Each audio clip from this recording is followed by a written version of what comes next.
I am excited about today's topic. The primary reason being that I am curious if the majority of you will resonate with this topic, or if I'm an outlier, or if you're an outlier. And I think for the most part, a lot of people will resonate, but I'm curious if you do. What I want to talk about today is the topic and concept of who are we living for? A couple years ago, I was sitting in the movie theater, and actually, let me see when this movie came out.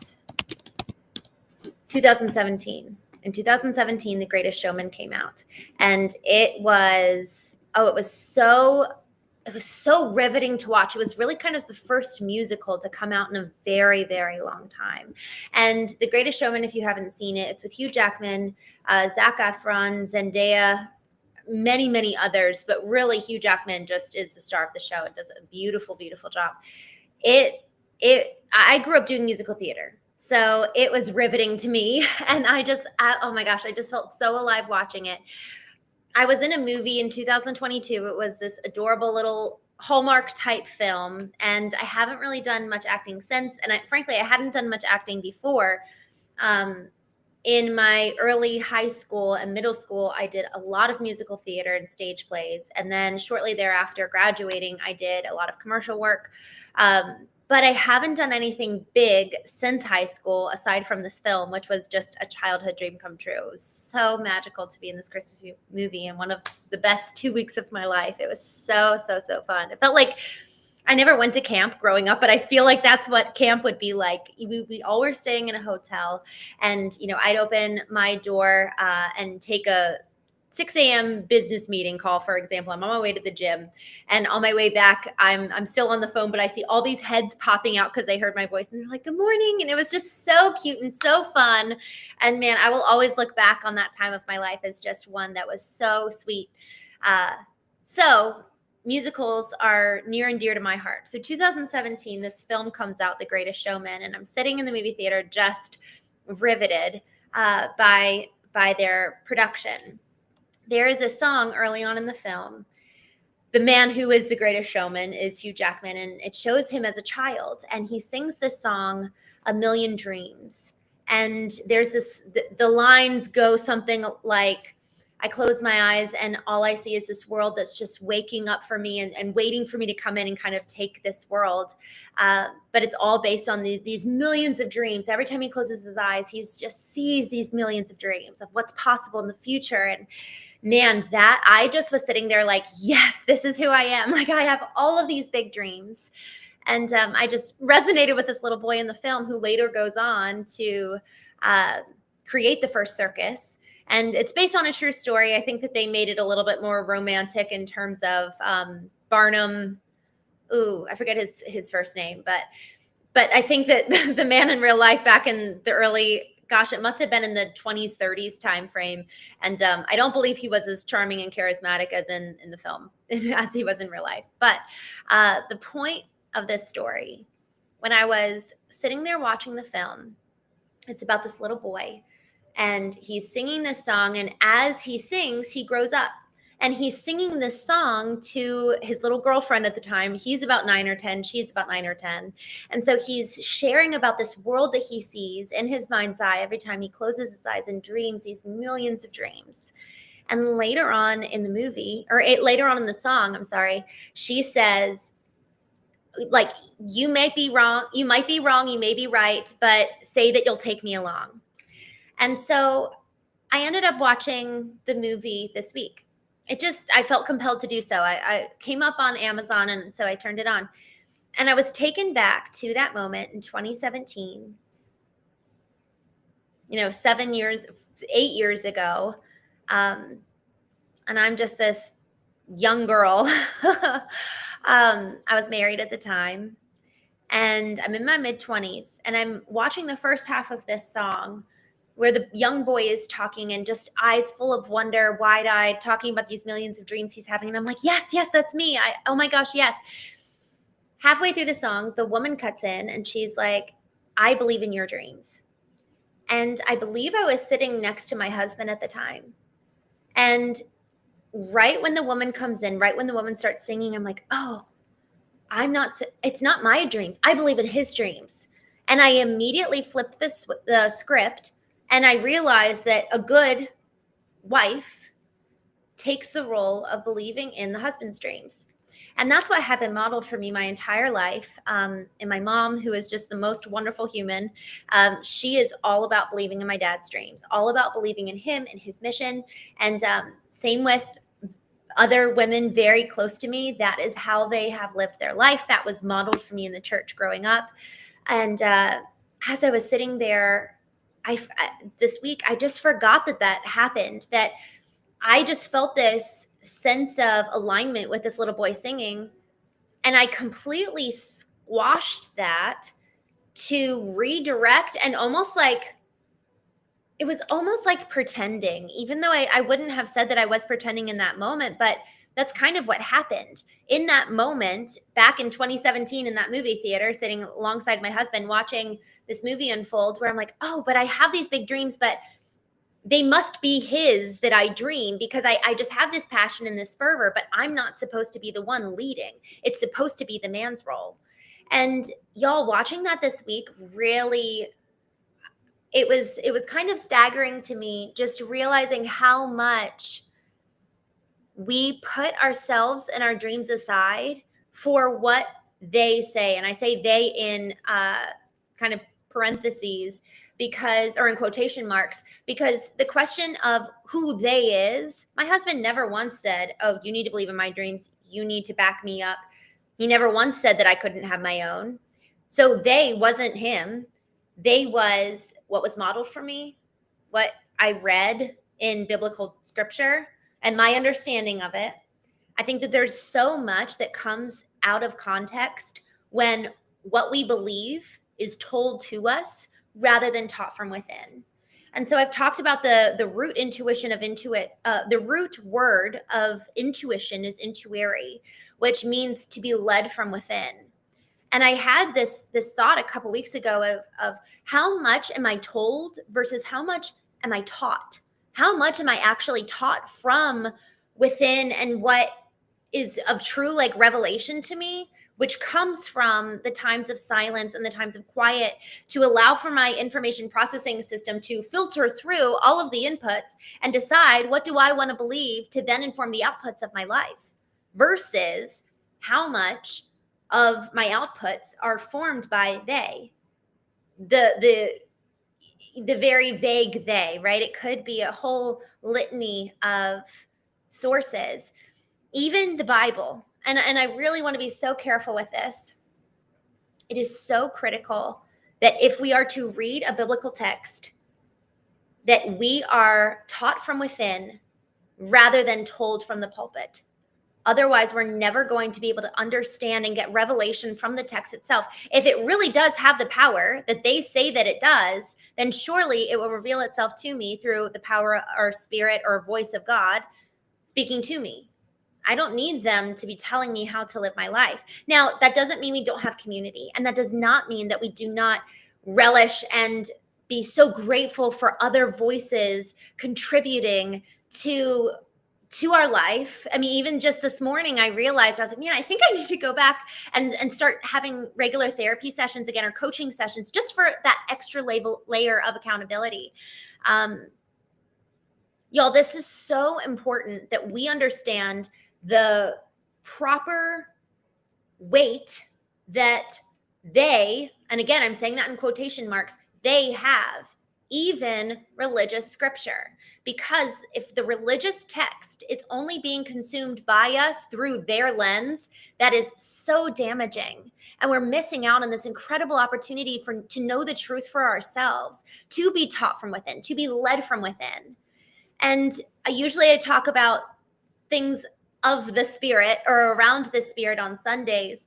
I really, really, truly, deep within my core, and maybe at some point in life I'll come back and say, I've changed my mind. I've learned something new that changes this belief. But one truism that I hold on so tightly to and really stand on is that we have multiple intelligences, all of which afford us data, all of which afford us visibility to the future, to the truth. And if we don't know how to tap into each one, we're forever limited. And so the spirit is one of those. We have to know how to tap into spirit, which is the pathway to the divine himself, and learn these things that are kind of the everlasting truths beyond just the physical realm. So then the physical is also an intelligence. Our physical body has a lot to tell us and teach us. I've referenced this book copious times, but I'll do it again. Bessel van der Kolk is the author of The Body Keeps the Score. And it talks a lot about how our bodies physically retain trauma and experiences that we go through. And I'm not talking about just the big T traumas. I'm talking about the little T's, which are those little repeated behaviors or experiences in childhood, even adulthood, which slowly creeps into our body, our blood vessels, our neurological pathways to reprogram the way that we think, because we don't have, I think of it kind of as like a sentry at the gate, guarding our minds, so that with every new input, we have the decision, is this actually going to go further down into my infiltration processing system to then inform my outputs? Or am I actually going to say, nope, I'm going to take this captive, this thought, this word that came from somebody else, this action, this behavior, and say, no, that's actually, I'm not going to take that and accept that. That's not going to come into me and inform, even if it's a very small part of who I am. Melina, I love what you wrote. It's all about the light it sparks within us. How much are we allowing for the truth to ignite something in us and have that almost resonance? I love that you said sparks within us, because there is something so incredibly powerful about resonance. And if it's coming from within, there's going to be so much resonance there. I was actually at a conference a few weeks ago. I've never heard anyone talk about spiritual intelligence. So as I was writing my book, I was talking about emotional intelligence, intellectual intelligence, and then it just dawned on me. I was like, yeah, we have spiritual intelligence, because spirit is a very real part of us. And so I was at this conference, and because I've done work to cultivate what does spiritual intelligence mean for me, what does it mean in general, how do I apply it, how do I live it, then when I heard somebody else say it, I was like, oh my gosh, like, yes, it was so exciting. I was just sitting there having the biggest smile on my face, like, oh my gosh, this is so cool, because no one had told me that. But when he said it, this is the power of community. This is why we need other people. It's because it can verify the things that we feel led or kind of taught from within. And so that's the power of the horizontal, but we have to move into and from a place of vertical alignment to then have it reinforced from the horizontal position. And so in that reinforcement, it is so potent and so exciting. And then it just kind of snowballs from there. Then there's also that extra layer of confidence as well. There's so many times when I'm having my vertical alignments in the morning, and they're honestly really, really intimate moments with just me and myself and with God, and there's nobody else involved. And sometimes I'll write publicly from that. Actually, a lot of times I'll write publicly from that place. And there is a degree of, actually somebody posted today on my post. I need to respond to him. It was just it was so encouraging. And he said, why do you attribute vulnerability with feelings? And there have been many points where expressing emotions has felt very vulnerable to me. And there have been points now where, because I've actually gotten pretty used to coming from that place of expressing emotions, I actually feel pretty confident in so doing because I've practiced it a lot. Whereas I actually feel much more vulnerable talking about spirit. So I feel more confident talking about the soul because I've practiced it. But when I first started, I would like post something and just shut my laptop and just be like, I want all of social media to crash and burn. Like I felt so vulnerable and so exposed because I was speaking the truth about my emotions for the first time in my life. And I had never done that before. And I had always viewed emotions as weakness. So I was going through this like inner conflict and inner battle around the expression, much less so allowing these emotions to exist at all. And so that's where the vulnerability lay. But now I actually am in this season of like talking about the spirit very slowly. And I'm only doing it on Sundays. I'm talking about it a little bit today, but I do feel a vulnerability around this because, gosh, is it so important to me. Like, it's so, so, so important to me. And I feel like I almost don't even have the words because it is so important. There's something about art, there's something about music that just allows for the conveyance of truth in such beautiful ways that really touch us. I'm sure you've experienced this if you've ever gone to any kind of concert or been to any kind of art museum. I'm sure you've seen something or heard something where you were moved at an emotional gut level in a way that words just can't do justice.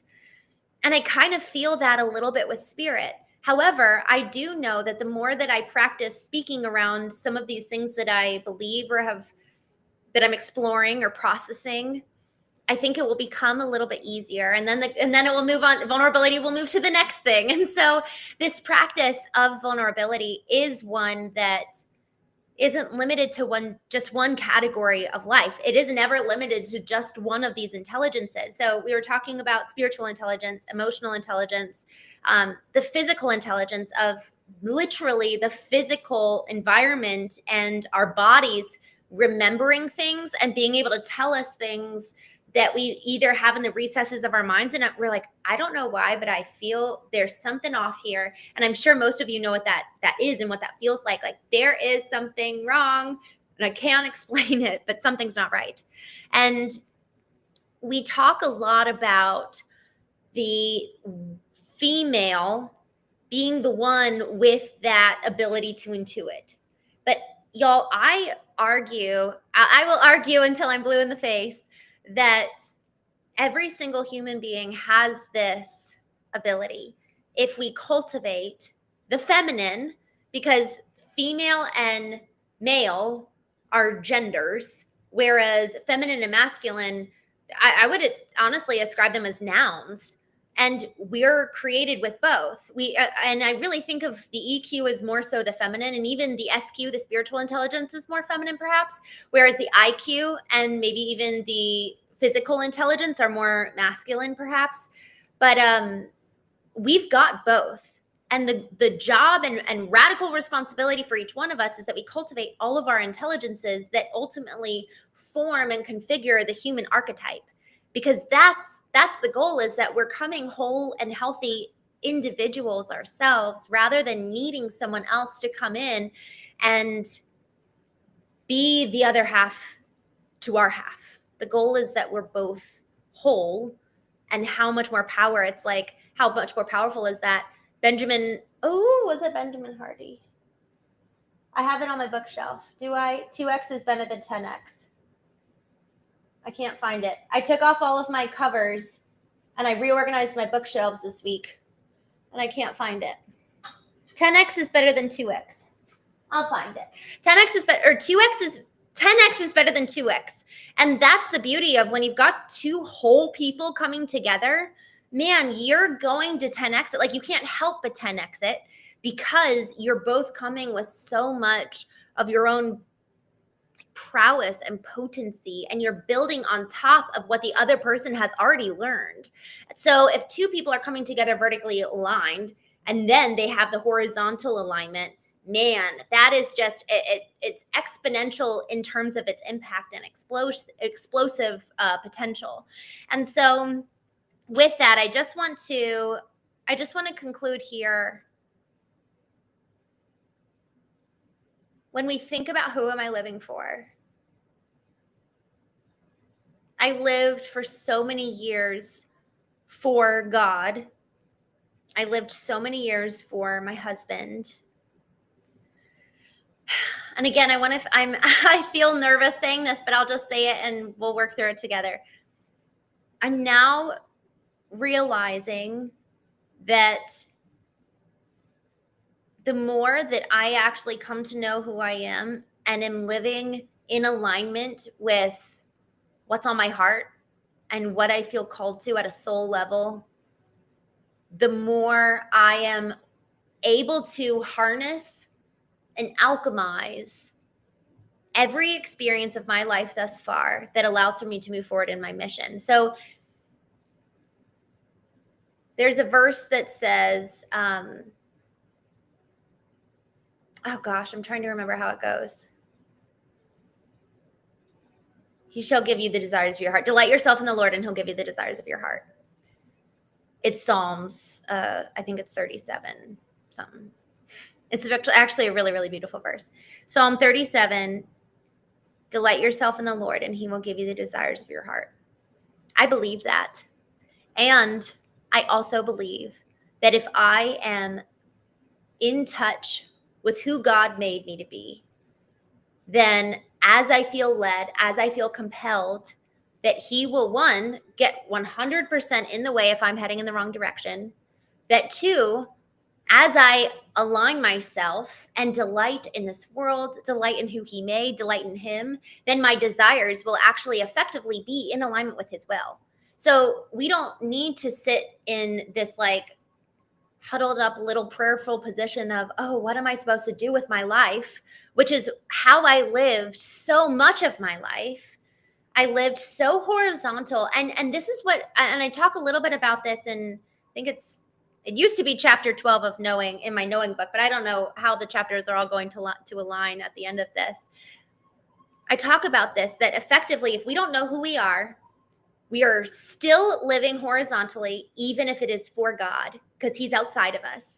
We're still pursuing something outside of us unless we come to know ourselves and understand that we are made in the image of God. And therefore, by looking at ourselves, we're looking at him, and looking at him, we're looking at ourselves. That changes everything.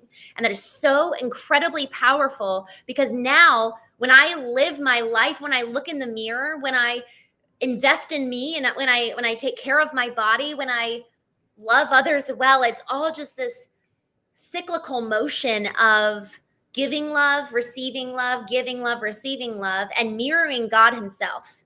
But if I never look at who I am, if I never come to know who I am, there is no way in heck I'm ever going to know my creator. We have to look at the created in order to know the creator.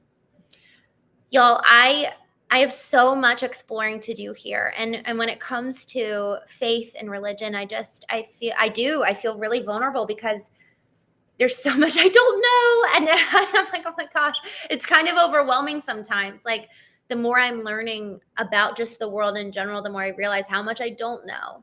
And so it really is an exciting journey for all of us to be on, this journey of knowing, because in so knowing, we likewise come to unknow that which we thought we knew for decades.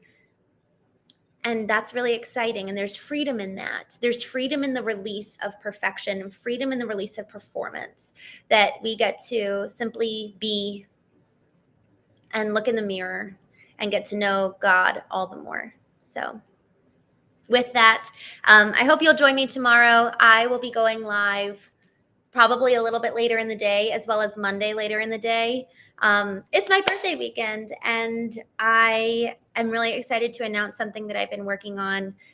Vertical alignment is something that has changed my life, like, radically. And while my book is effectively the long tail version of that story, with frameworks and the like, y'all, knowing is the mission which I feel called to. Like, this is the thing that, yes, I want to have kids. Yes, I want to get married again. Yes, all these things. And knowing is the climax of what I'm called to. And so I'm continuing to create and build things that will allow for others to effectively go through a similar process that I went through. However, it has to be done by you, because the goal is that we learn how to self-regulate, self-soothe, self-heal apart from anybody else. Yes, I had therapists throughout that time, but I was able to do so much of the work in and of myself just by going and looking in the mirror. And so what I'm giving and so excited for is just 21 days of vertical alignments. And I'll be sharing more tomorrow and Monday. Monday, I'll officially be launching, because I don't think it will be ready before then. And isn't that probably how it's exactly supposed to be? So thank you, my friends. And I'm curious to hear your perspective. I want to grow along with you. So curious to hear your thoughts. Melina, thank you so much for your birthday wishes. I'm a Leo. I don't really know what that means, but I think that it means something exciting. So I need to go do some research on that. So thank